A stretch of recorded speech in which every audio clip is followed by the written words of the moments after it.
Belum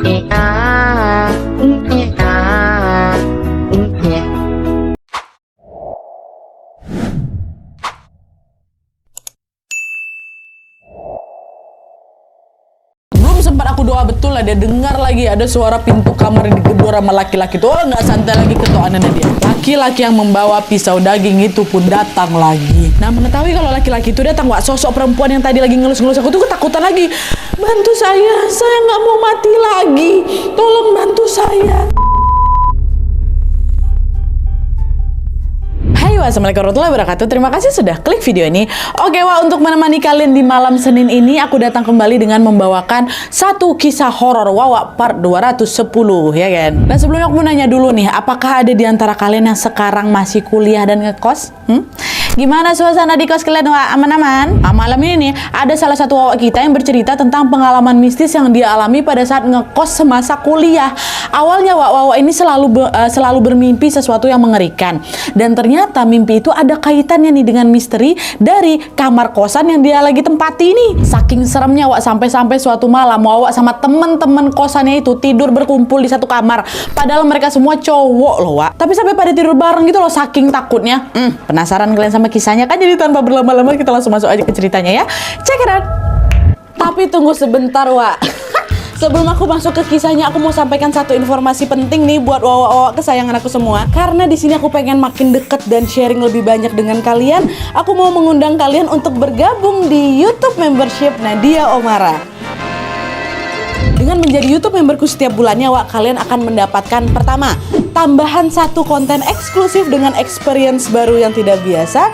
Terus ada kalanya juga nih, konten eksklusif ini bisa menjadi tempat aku dan tim bisa lebih bebas berekspresi lagi, tanda kutip, dan juga menyampaikan informasi detail yang tidak bisa kami sampaikan di konten-konten biasanya.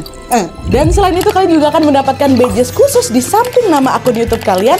Dan juga nantinya kalian bisa saling komen dengan berbagai emoji khusus khas Nadia Omara Channel. Tapi ini nggak ada paksaan, Wak, ya, buat kalian yang mau-mau aja. Cara bergabungnya juga gampang sekali, Wak. Kalian tinggal langsung masuk ke halaman channel YouTube Nadia Omara, lalu klik tombol join atau gabung.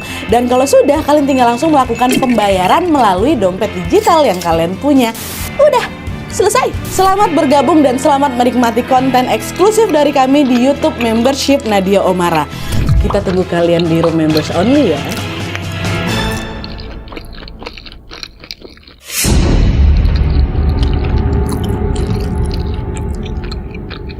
Jadi kisah yang aku sampaikan malam ini dikirim sama Wak kita yang bernama Sean dari Kalimantan Timur. Halo Sean, ini cowok nih, Wak, ya. Nah, kejadian horor yang menimpa Sean ini terjadi pada tahun 2017 lalu ketika dia kuliah di salah satu kampus negeri yang ada di sana. Nah, karena jarak rumah ke kampusnya ini lumayan jauh, akhirnya Sean pun memutuskan untuk ngekos. Sebelum kuliah, Sean ini tinggal bersama kakek dan neneknya, Wak. Dan pada saat itu yang mencari kos-kosan ini adalah kakeknya Sean.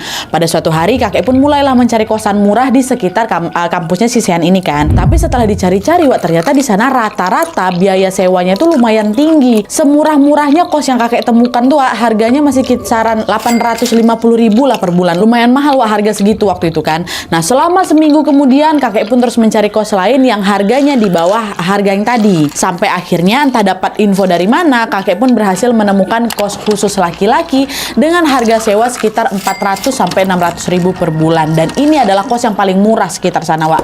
Kita sebut aja lah nama kos-kosan ini kos hijau ya. Nah, meskipun harganya relatif lebih murah dibanding dengan kos-kos yang lain, Wak, kos hijau ini fasilitasnya lengkap kali. Udah include listrik, udah include air, wifi, dapat kasur, spring bed pula kasurnya Nadia, terus dapat bantal, dapat guling, kipas angin, karpet, meja belajar, lemari kayu, dan rak sepatu. Kurang lengkap apa tuh? Harganya murah. Nah, akhirnya tanpa berdiskusi dulu dengan nenek sama si Sean, Wak, kakek pun langsung setuju nih dan langsung membayar biaya sewa di kos-kosan itu kan.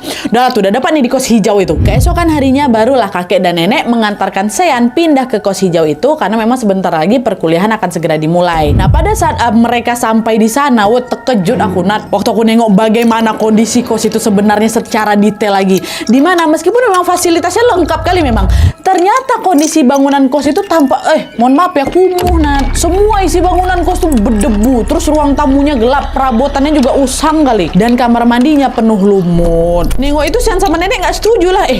Kayak masa di sini, janganlah di sini, kata si Sean kan. Tapi mau gimana lagi? Besok mama jatuh. sorry. Tapi mau gimana lagi kan, besok si Sean harus masuk kuliah, sehingga mereka udah nggak punya waktu lagi untuk mencari kos-kosan yang baru. Akhirnya ya udahlah Nat ya, mau tidak mau Sean pun tetap tinggal di kos hijau itu. Dah, di hari pertama tinggal di kos-kosan itu, Sean langsung berkenalan dengan penghuni kos-kosan yang lain. Kebetulan di sana ada 8 kamar dan semuanya terisi. Dalam waktu singkat, mereka pun langsung bisa akrab dan asik mengobrol sampai waktu sudah menunjukkan tengah malam. Saking asiknya ngobrol, tanpa terasa waktu pun sudah menunjukkan pukul 12 malam tuh. Karena udah pada ngantuk nih semua anak-anak kosan, akhirnya mereka pun kembali masuk ke kamar masing-masing dan bersiap tidur. Dan ini adalah malam pertama Sean menginap di kos-kosan ini, Dan sialnya, langsung di malam pertama itulah Nadia, aku langsung pertama kali mendapatkan gangguan ya. Jadi ceritanya, beberapa saat setelah Sean tertidur nih, tiba-tiba dia dimimpikan sesuatu yang sangat janggal. Mimpi ya. Di dalam mimpinya, Sean ini sedang berada di dalam kamar kos itu. Lalu tidak lama kemudian, dia dikejutkan dengan suara pintu yang terdengar macam didobrak. Didobrak ya, bukan diketok, didobrak, nggak santai. Dengan panik, Sean pun langsung buru-buru lah ngecek kondisi pintu kamarnya. Kan didobrak tuh, harusnya rusak dong. Nah, pas dicek ternyata pintunya aman-aman aja, Dia pun ngebatin, oh suara tadi bukan dari pintu kamar aku mungkin dari pintu kamar lain. Ya udahlah, aku lanjut tidur lagi. Ini masih dalam mimpi nih, ya. Nah, tepat ketika si Sean ini mau tidur lagi, Sean dibuat kaget lagi. Tiba-tiba ada yang ngetok pintu kamarnya, kencang pula diketok tuh, Tadi didobrak kan, sekarang diketok. Bahkan gagang pintu kamar itu tampak macam mau dibuka paksa tuh loh. Hal itulah membuat Sean ketakutan setengah mati. Dengan panik dan langsung teriak, siapa kau? Gak ada yang jawab dari luar, tapi suara ketukan gak santai itu sampai gagang pintu bergetar tuh masih terdengar. Sean teriak lagi, siapa kau? Kata. Dan barulah diteriakan Sean yang kedua ini, Selain tetap tidak ada jawaban dari luar, suara ketukan sama gagang pintu yang tidak dibuka paksa itu juga tiba-tiba berhenti nih. Nah, Sean khawatir orang nyetok kamar itu tadi tuh maling. Akhirnya dia pun memberanikan diri untuk ngecek langsung nih kan. Tapi baru aja Sean mau membuka pintu kamarnya, langkahnya langsung terhenti karena dia mendengar ada suara teriakan perempuan yang sedang kesakitan. Dan selain itu ada juga suara-suara macam benda yang lagi dihantamkan ke tembok berkali-kali tuh, Duar, udah kencang kali, Nat. Nah, suara teriakan si perempuan sama suara hantaman tadi tuh dia terdengar cukup lama nih. Hingga akhirnya beberapa menit kemudian suasana mendadak hening.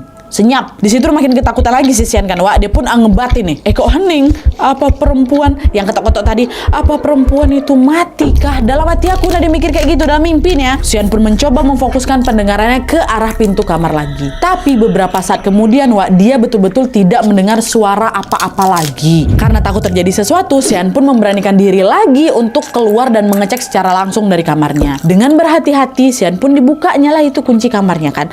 Tapi belum sempat pintu terbuka, tiba-tiba gagang pintunya tuh macam mau dibuka dari paksa gitu dari luar. Gak jadi si Sean keluar, kunci lagi dari dalam dia nggak jadi kubuka. Terus terdengar nih ada suara seorang laki-laki berteriak dari luar.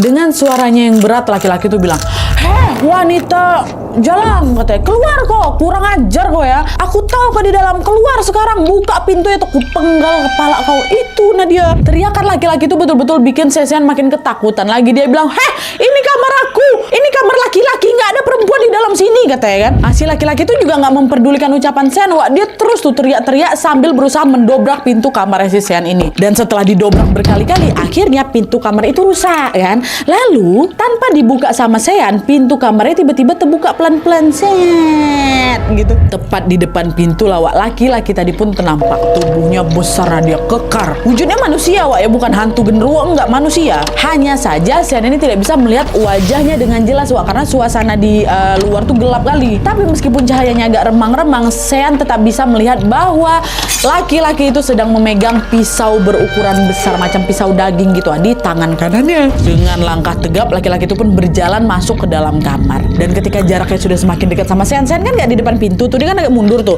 Waktu udah makin dekat sama si Sean, disitulah Sean tiba-tiba terbangun dari mimpinya. Karena apa? Ada azan subuh berkumandang. Sean terbangun dalam kondisi yang masih shock, tubuhnya banjir anjir keringat dingin nih. Seolah-olah mimpi yang baru dialami tadi malam tuh terasa sangat nyata kali Nadia katanya. Sampai-sampai aku ngecek lagi loh itu kondisi pintu kamar aku. Kan soalnya di dalam mimpi pintunya rusak kan. Tapi untungnya waktu dicek di kehidupan nyata nih pintunya masih baik-baik aja. Oh alhamdulillah, berarti yang tadi malam itu betulan cuman mimpi kata si Sean. Nah setelah memastikan semuanya aman, Sean pun segera beranjak untuk sholat subuh, mandi dan juga menyiapkan sarapan. Lalu siap-siap berangkat ke kampus. Hari pertama ngampus nih kan. Nah ketika Sean baru aja keluar dari kamarnya untuk berangkat ke kampus ini, seorang kakak tingkat yang bernama Mas Tio, anak kos itu juga, tiba-tiba datang nih Wak ngampirin si Sean. Lalu dengan suara yang lirih si Mas Tio nih bilang, "Sean, tadi malam dia datang ya," katanya. "Hah? Aduh kok merinding aku. Hah? Maksudnya dia siapa Mas?" "Itu loh di kamar kamu," kata si Mas Tio. "Iya maksudnya siapa? Aku tadi malam cuma sendirian kok," katanya. "Oh, dia Mas Tio bentar kan Wak? Oh, ya udahlah nggak apa-apa, abaikan aja. Ya udah cepat sana kau berangkat ke kampus nanti telat," kata dia. Sean sebenarnya heran Wak dengan ucapan Mas Tio itu. Dia datang ya kata gitu. Tapi ya udahlah, aku memilih untuk mengabaikannya karena aku lebih fokus pada kegiatan kuliah aku yang pertama ini Nadia kan. Alhamdulillahnya semua kegiatan Sean di kampus hari itu pun berjalan dengan lancar Wak. Hari kedua nih, malam hari pun tiba kan. Dan dia kembali lagi tidur di kos-kosannya. Masuk malam kedua. Nah ketika Sean tidur Wak, lagi-lagi dia bermimpi lagi sesuatu yang sangat mengerikan itu. Dimana pada mimpinya samar-samar Sean mendengar ada suara perempuan yang sedang menangis tepat di samping kasur aku. Tadi malam teriak, sekarang menangis. Ya, Sean yang merasa terganggu dengan suara tangisan itu akhirnya terbangun ini. Dan sesaat setelah Sean membuka mata Wak, betapa kagetnya dia ketika dia melihat ada seorang wanita cantik yang sedang berdiri di pojok kamarnya. Yang pertama dia dengar ada suara nangis di sebelah dia. Waktu dia buka mata ada perempuan tegak di pojok. Cantik memang cewek enak. Nah cewek itu mengenakan dress dengan motif bunga-bunga, tapi penampilannya lusuh, badannya kurus sekali, terus sepasang kakinya penuh dengan bekas luka, terus tampak rambut panjangnya yang terurai sampai pinggang basah. Ya, Sean terus menatap perempuan itu kan Wak dengan perasaan yang heran sekaligus juga takut. Dan seolah sadar kalau sedang diperhatikan, perempuan itu yang lagi tegak di pojok itu tiba-tiba menolehlah dia nih natap si Sean dengan lurus kan. Gak lama nangis cewek ini Wak. Terus dia bilang, "Mas, tolong saya mau dibunuh, saya mau dipenggal, saya nggak mau mati, tolong saya Mas," katanya. Ini dalam mimpi nih Wak ya. Dengar itu makin gemetar aku kamu siapa? Siapa yang mau bunuh kamu? Nah belum sempat perempuan itu menjawab Wak, lagi-lagi terdengar gedoran yang kencang kali dari pintu kamar si Sean. Rupanya laki-laki yang bawa pisau daging itu datang lagi dia. Dia kembali mencoba membuka pintu kamar Sean secara paksa Wak. Sambil terus ngedobrak-dobrak pintu, terdengar si laki-laki itu teriak lagi, "Hei wanita kurang ajar, cepat kau keluar. Aku tahu kau di dalam, cepat kau keluar," kata kayak gitu kan. Mengetahui kalau laki-laki itu sedang mencarinya, si perempuan itu pun langsung berlari nih Wak ke arahnya si Sean, ke arahku. "Mas, dia mau bunuh saya Mas, tolong saya, jangan biarin dia masuk ke dalam sini. Ayo Mas, tahan Mas pintunya biar dia nggak bisa dobrak." Dia ngomong kayak gitu spontan langsung bertahan betul lah dia tuh pintu tuh. Itu masih digedor-gedor tuh sama laki-laki itu kan, ditendang-tendangnya tuh pintu kamar si Sean Wak. Dengan susah payah Sean terus mencoba menahan pintu itu supaya nggak bisa kebuka. Nah ketika Sean ngerasa udah nggak kuat lagi untuk nahan pintu itu Wak, disitulah Sean terbangun dari mimpinya lagi karena udah azan subuh nih. Udah 2 kali dia mimpi kayak gitu kan Wak. Dan untuk kedua kalinya Sean terbangun dalam keadaan shock dan ngos-ngosan Wak. Dan sama seperti malam kemarin, pada saat itu Sean juga langsung berjalan ke arah pintu kamar buat memeriksa langsung di kondisi pintunya. Tapi ya berbeda dari malam sebelumnya, kali ini di malam kedua itu pintu kamar aku betulan rusak. Ada bekas retak di pintu tuh macam habis ditendang. Ngebatin nasi Sean langsung, kok pintunya jadi kayak gini? Yang semalam tuh cuma mimpi kan? Gak mungkin ada orang kayak gitu kan? Tapi kok ini rusak betulan ya? Nah, setelah mengalami kejadian janggal ini, Sean pun memutuskan untuk bertanya ke teman-teman kosan yang lain. Apa mereka juga pernah nih memimpikan hal yang sama macam si Sean ya kan? Soalnya kan mimpinya di kos-kosan. Pernah nggak nih mereka mimpi tentang perempuan yang ketakutan terus ada laki-laki bawa pisau daging mau bunuh si perempuan itu? Kalian pernah nggak Wak? Hah? Ditanya satu-satu. Tapi anehnya Wak, tidak ada satupun dari mereka anak-anak kosan yang lain yang pernah memimpikan hal itu. Mereka memang beberapa kali mengalami kejadian mistis di kos hijau itu. Tapi yang biasa-biasa aja, macam barang tiba-tiba bergerak atau pindah sendiri, dengar ada suara orang bersenandung di kamar mandi, dengar ada suara orang masak dan lain-lain. Tapi kalau misalnya mimpi nggak pernah, pokoknya gangguannya gitu-gitu aja. Nah karena teman-teman kosan itu tidak ada yang pernah memimpikan hal yang aneh tadi, Sean pun mikir, oh udahlah mungkin mimpi kemarin tuh ya udah cuman kebetulan aja gitu kan. Mungkin pintu tuh udah memang dari awal rusak kali, aku nggak lihat kayak gitu. Masih positive thinking lah ini Wak, siapa ini kan si Sean. Tapi yang ada apa? Mimpi itu selalu datang berturut-turut setiap malam sampai sampai 1 semester aku tinggal di situ Nadia. Setiap malam, Wak, bayangkan setiap malam Sian ini selalu memimpikan hal yang sama. Itu aja, kebayang nggak? Hah? Sian pasti selalu ngerasa terganggu lah setiap tidurnya kan. Bahkan udah di titik aku tuh Nadia udah kayak ketakutan mau tidur. Hah? Malas aku tidur. Tapi kayak gimana kalau nggak tidur, capek aku ya kan. Setiap kali tidur bangun-bangun ngos-ngosan awak. Rasa aku pengen kali cabut dari kos-kosan tuh. Tapi tak boleh sama kakek. Udah tinggal aku di situ sabar-sabar baca doa, sholat kata si kakek. Dan untungnya setelah 1 semester ini berlalu, akhirnya libur kuliah pun tiba. Selama libur itu tentunya Sian memilih untuk baliklah ke rumah nenek kakeknya. Dan selama libur itu jugalah dia tidak pernah lagi bermimpi tentang laki-laki bawa pisau daging sama si perempuan itu. Jadi mimpi itu hanya terjadi pada saat Sian nginap di kos-kosan aja, Wak, kan? Nah, seperti yang kita tahu, Wak, libur semester anak kuliahan memang lumayan lama kan. Sekitar 2-3 bulan lah di beberapa kampus. Nah, Sian itu juga baru kembali ke kosnya ini lagi setelah masa liburnya habis, Wak. Karena udah ditinggal 3 bulan, nah dia kos aku tuh udah pasti kotor, udah pasti berdebu kan. Sian sebagai orang yang sangat rapi dan bersih ini tentu udah berencana nih, aku nanti balik ke kos-kosan bakal beres-beres aku. Udah siap-siap mau beres-beres kosan lah gitu. Nah, singkat cerita sampai di kosan, Sian pun langsung lah menuju ke kamarnya. Dan tepat setelah pintu kamar terbuka, Wak, disitulah Sian melihat pemandangan yang sangat-sangat mengejutkan, di mana pada saat itu, Wak, kamar si Sian ini ya memang sangat kotor memang. Tapi kotornya itu bukan gara-gara debu aja, melainkan juga karena semua barang-barang berhamburan di seluruh ruangan kamar. Lampu tidur aku pecah, Nat. Cermin aku pecah, sampah sapu lidi berserakan.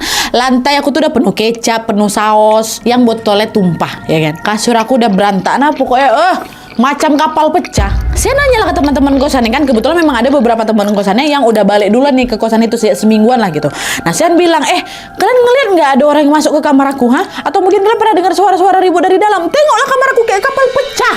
Nggak ada. Sejak kami balik semua aman-aman aja, kok nggak ada bising-bising. Nggak ada pula aku nampak ada orang masuk kamarmu. Kok bisa kayak gini ya? Gempa nggak? Enggak. Ini macam ada yang habis masuk dari kamar aku nih. Kok bisa ya, Wak? Kata kawannya. Kok bisa ya, Wak? Waktu kau datang kamar kau masih kekunci nggak? Jangan udah kebuka. Masih kukunci dan kuncinya aku bawa. Kalau kayak gitu nggak mungkin ada yang masuk lah. Dan kebetulan, Wak, kamar sisanya juga digembok dan posisi gemboknya juga masih utuh. Nah dia, tapi kok bisa berantakan kali dalam tuh kan. Nah terus kawannya bilang lagi, ya udah, Wak, tenang, kami bantu beresin kamar kau. Sekalian coba kau cek itu ada nggak barang-barang kau yang hilang. Coba tahu maling pula yang masuk, Wak. Akhirnya Sian dan teman-temannya pun mulailah bergotong royong merapikan kamar aku tuh kan. Saat itu Sian sadar kalau tidak ada satupun barangnya yang hilang. Walaupun memang beberapa ditemukan dalam kondisi rusak. Cuman setidaknya Sian merasa lega karena semua barangnya masih lengkap. Nah, setelah kamarnya rapi nih, dibantu sama kawan-kawannya kan, Sian dan teman-temannya pun pergi keluar untuk mencari makan. Mereka membeli nasi bungkus dan memakannya bersama-sama di kos-kosan nih, di salah satu kamar temannya si Sian, bukan di kamarnya si Sian. Nah, kawannya si Sian ini namanya Roni. Sembari makan, mereka membahas lagi tentang kejanggalan di kamarnya si Sian tadi. Tapi makin dibahas dan makin bingung kami. Karena memang nggak ada alasan logis kenapa kamar aku tuh bisa tiba-tiba berantakan kayak kapal pecah kayak gitu. Nah, pas mereka lagi asik ngebahas ini, tiba-tiba Sian sama teman-temannya dikejutkan dengan suara seorang wanita yang terdengar sedang menangis. Suaranya lumayan lirih kali ini dia. Sontak mereka semua pun langsung terdiam nih dan mencoba memfokuskan pendengaran itu ke suara tangisan itu. Dan tiba-tiba Roni bilang, Sian, suara perempuan nangisnya kok kayak dari kamar kau ya? Masa, Mas? Kamar aku kunci loh, masa bisa orang masuk ke dalam? Bentar, coba aku yang ngecek keluar, kata Roni kan. Dah, Roni berinisiatif lah buat ngecek langsung ke kamarnya si Sian. Sian nggak, Wak? Nah, pas nyampe depan kamarnya Sian, Wak, dia pun segera mendekatkan telinganya ke pintu. Dengarnya tuh baik-baik. Dan ternyata betul, Wak. Suara tangisan perempuan itu memang berasal dari dalam kamarnya Sian. Panik si Roni kan, langsung dia berlari langsung masuk ke kamarnya. Sian, betul, Wak, suara perempuan tuh dari kamar kau. Ayo kita cek sama-sama, yuk, kau buka kamar kau ya. Nah, karena khawatir ada yang menyusup ke kamar si Sian, Wak, Sian pun langsung buru-buru beranjak dari kamar itu dan membuka pintu kamarnya. Di saat yang sama, Wak, suara tangisan perempuan tuh masih terdengar ya waktu mereka mau OTW ke kamar si Sian tuh yang masih terdengar. Tapi ketika pintu akhirnya terbuka, Nat, kamar itu dalam keadaan kosong dan suara itu pun hilang gitu loh. Ya Allah. Wak, hilang suaranya kan? Hilang, Wak. Nggak ada orang kan? Nggak. Tadi aku dengar di sini. Udahlah, tutup pintu kosan. Tutup! Sian langsung buru-buru kunci pintunya dan mereka bertiga itu lari ngibrit kembali ke kamarnya si Roni. Nah, sebenarnya kejadian itu membuat si Sian ini takut buat balik lagi ke kamarnya. Iyalah, tapi di sisi lain aku juga nggak enak Nadia kalau harus numpang tidur di kamarnya si Roni. Akhirnya mau nggak mau hari itu setelah malam tiba, Sian pun memberanikan diri untuk balik lagi lah ini ke kamarnya sendiri. Di situ pikiran aku udah kemana-mana, Nadia udah cemas aku. Aman nggak ya aku tidur di kamar aku nih lagi? Si perempuan nangis tuh datang lagi nggak ya? Nah, di tengah rasa khawatirnya itu, Sian pun mencoba buat tidur baca doa. Bismika Allahumma ahya wa bismika amut. Nah, dan di luar dugaan ternyata malam itu aku bisa tidur nyenyak kali. Nyenyak senyenyak-nyenyak yang nggak pernah aku bisa tidur nyenyak kayak gitu di selama tinggal di kos-kosan tuh. Nggak ada gangguan apapun yang neror si Sian lagi, Bahkan Sian ini juga tidak bermimpi buruk tentang perempuan sama si laki-laki pembawa pisau daging tuh. Nggak. Tidur nyaman aku, Nat. Dan kondisi ini ternyata cuma bertahan 3 minggu aja, Nat. Habis itu kumat lagi. Nah, di awal-awal dia bisa tidur nyenyak itu, Sian merasa bahwa wah, kehidupan di kos aku mulai adem ayem nih, ya kan? Tapi masuk minggu keempat, sebuah kejadian yang tidak terduga lagi-lagi terjadi. Nah, kebetulan di malam kejadiannya, malam itu adalah malam Jumat. Sian baru selesai sholat Isya dan dia akan segera beranjak tidur. Tapi belum sempat si Sian ini memejamkan mata, tiba-tiba terdengar dia bukan suara perempuan nangis lagi. Suara anjing yang menggonggong dari rumah sebelah, dari rumah tetangga tuh. Tetangga memang pelihara anjing Nadia. Tapi biasanya mereka tuh nggak berisi ini loh ngegonggongnya. Karena khawatir, Sian pun mengintiplah ke arah rumah tetangga itu melalui jendela kamarku. Nah, waktu ngintip itu, disitulah Sian semakin dibuat bingung karena dia melihat ada sekitar 8 ekor anjing yang saling menggonggong bersaut-sautan tuh, dan semuanya dalam posisi duduk menghadap tepat ke arah kamarnya Sian. Ngapa anjing-anjing ini nengok kamar aku? Nggak betul nih. Nggak pernah kayak gini. Nah, di tengah rasa takut tiba-tiba kamar si Sian diketok. Cuman betulan diketok karena Mas Tio, kakak tingkatnya tadi yang ngekos di situ juga ngomong, Dek, ayo keluar Dek, kita kumpul di ruang tamu ya. Teman-teman yang lain udah pada kumpul. Ayo cepat Sian keluar, kata gitu. Nah, denger itu Sian langsung lah lompat dari kasurnya, langsung bergegas dia keluar ke kamar juga. Waktu udah ketemu sama Mas Tio di depan pintu, Sian sempet nanya nih, Mas, itu anjing-anjing tetangga pada ngegonggong sambil ngeliatin kamar aku ngapa nih Mas? Coba tengok tuh, aneh kali Mas. Oh, iya, udah. Sian, dia datang. Makanya sekarang kita kumpul dulu nih ke ruang tamu. Ayo cepat. Sian berjalanlah itu ke ruang tamu ngikutin Mas Tio kan, sambil dalam hati aku bertanya-tanya, siapa yang datang nih? Apa maksud Mas Tio ngomong kayak gitu? Sampai akhirnya ketika semua anak-anak kosan itu sudah berkumpul di ruang tamu, ber-8 orang nih, Mas Tio bilang gini, malam ini kita semua tidur di kamar aku ya. Malam ini dia datang. Tapi aku mohon ke kalian jangan pernah bertanya dia itu siapa. Aku juga nggak akan ceritakan tentang apa yang sebenarnya terjadi. Pokoknya malam ini nggak usah banyak tanya, biar aman kita semua tidur di kamar aku. Rinding aku. Itu kata Mas Tio. Ini laki-laki semua ya, cah lanang sadonyo. Oh iya Mas. Iya, setuju aja semuanya dia ngangguk-ngangguk, setuju juga lah aku. Walaupun mereka sama-sama nggak tahu apa yang dimaksud sama Mas Tio, tapi udah di ultimatum pertama kayak gitu sama Mas Tio kan. Mereka jadi nggak banyak tanya nih. Mereka tetap percaya pada ucapannya Mas Tio karena kebetulan Mas Tio ini macam sedikit tahu lah mengenai hal-hal kayak gitu, hal-hal mistis kayak gitu tuh. Iya Mas, oke, siap. Kami nginap di rumah Mas. Nanti saya ambil bantal guling dulu. Tapi ketika semuanya hendak menuju ke kamarnya Mas Tio, tiba-tiba salah satu di antara mereka yang bernama Karim ngomong, Mas, aku nggak mau ikut lah. Aku nggak usah ikut tidur di kamarnya Mas Tio. Aku tidur di kamar aku aja sendiri. Nggak apa-apa. Aku nggak takut kok soal hal-hal mistis kayak gitu Mas. Apa yang Mas percayai, Mas percayalah. Tapi aku nggak takut, kata dia. Jangan kayak gitu Karim. Sudah, lebih baik tidur di kamar aku aja. Lebih aman. Kalau kau tidur sendiri, nanti kau bisa celaka, kata Mas Tio kayak gitu. Meski sudah berkali-kali diberi peringatan oleh Mas Tio, diingetin sama kawan-kawan yang lain, si Karim ini tetap menolak. Nah, karena mereka nggak bisa berbuat apa-apa lagi, akhirnya mereka pun membiarkan Karim tidur di kamarnya sendiri. Dah, pergilah ke sana. Baca doa.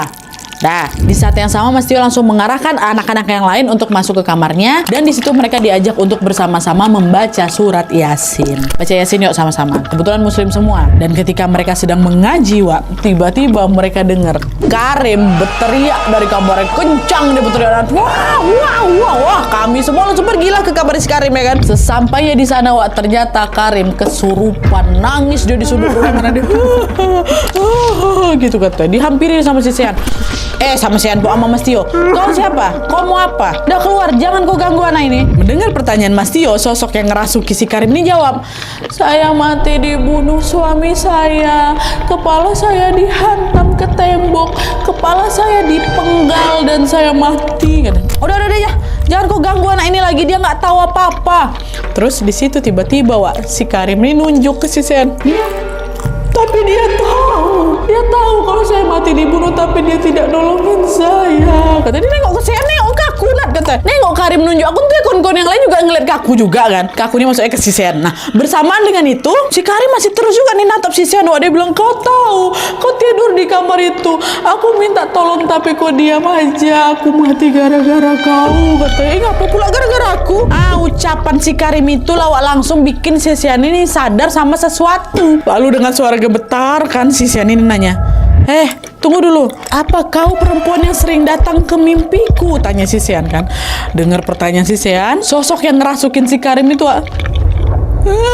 ngangguk dia. Menyadari kalau situasi sudah mulai tidak kondusif, Mas Tio pun langsung meminta Sean, keluar kau dari kamar ini dulu, keluar dulu. Ada yang lain tolong temanin si Sean di luar. Sementara Mas Tio masih berusaha untuk menyadarkan si Karim yang kesurupan. Dah keluarlah kami Nadia. Setelah dicoba berkali-kali, akhirnya Karim pun sadar dan dia dibawa ditenangin lagi lah gitu, sampai akhirnya dia tertidur lagi. Dan setelah kejadian Karim kesurupan itu, Sean pun mencoba bertanya lagi sama Mas Tio, Mas, sebenarnya siapa yang ngerasukin Karim itu, Mas? Dan kenapa perempuan itu sering datang ke mimpi aku? Apa ada sesuatu yang salah dari kamar aku tempati itu, Mas?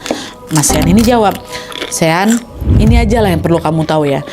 Orang-orang yang tidur di kamar kamu itu biasanya memang nggak betah. Paling cuma sebulan akhirnya mereka pindah. Dah, itu aja yang bisa aku bilang. Kalau sekarang kau penasaran tentang apa yang sebenarnya terjadi, macam ku bilang tadi di ruang tamu, maaf. Cuma sampai di sini aja yang bisa aku ceritain sama kau ya. Yang lain nggak boleh aku ceritain. Jadi lebih baik kau juga nggak perlu nanya itu lagi ya. Itu kata Mas Tio. Dan tetap, Wak, setelah kejadian itu, Mas Tio tetap tidak pernah bercerita apa-apa lagi tentang hal ini. Udah kami push, kami tanya-tanya terus, Mas ada apa, Mas ada apa. Nggak mau dia. Seolah-olah ini tuh adalah sebuah rahasia yang tidak boleh diketahui siapapun, cuma Mas Tio aja yang tahu gitu, ha? Bahkan setelah beberapa bulan berlalu, Mas Tio akhirnya lulus kuliah pun dia masih tutup mulut, Wak. Sehingga saya sama teman-teman yang lain pun tetap nggak tahu nih apa yang sebenarnya terjadi, sehingga teror itu tuh masih terus ada di kos-kosan. Gak ada yang tahu, nah dia tutup mulut Mas Tio tuh.